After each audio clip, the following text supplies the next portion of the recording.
আমি ইসিয়াকা জুংরানা। 2000 সাল থেকে আমি ট্যাক্সি ড্রাইভারের কাজ করি। শহরটাকে চিনতে, মানুষের সাথে কথা বলতে আর কাজ করতে এই পেশায় আছি। কেবল ব্যাপারটা ঠিক কাজ করছে না, যথেষ্ট টাকাও আসে না, আবার কাজও বন্ধ করা যায় না, এরকমই চলছে।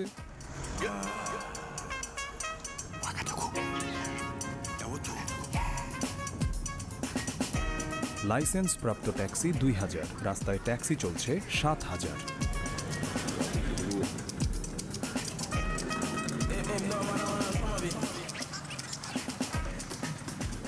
আমি 2005 সাল থেকে মার্সিডিজ চালাচ্ছি।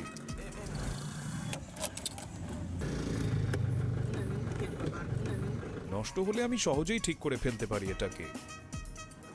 আজ সকালেও 2 বার নষ্ট হয়েছে। এখানে আসার আগে ঠিক করলাম, যদি গ্রামের দিকে থাকতাম অসম্ভব হতো।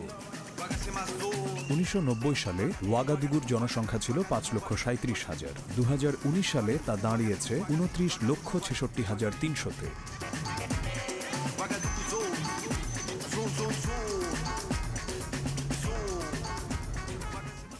অনেক মোটর সাইকেল এখানে, আর আমার ট্যাক্সির তেমন যাত্রী হয় না।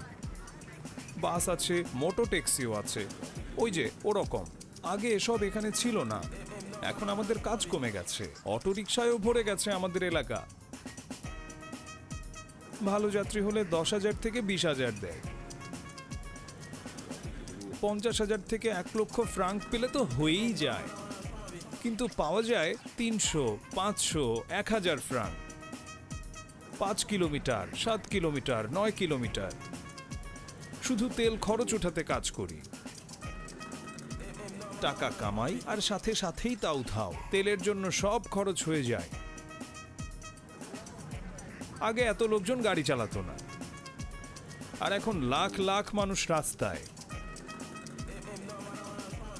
গাড়ি চালানোই কঠিন হয়ে গেছে।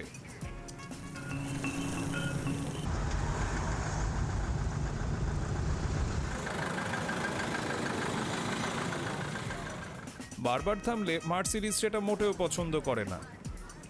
বয়স হয়েছে তো, 2 বার 3 বার থামলেই ইঞ্জিন গরম হয়।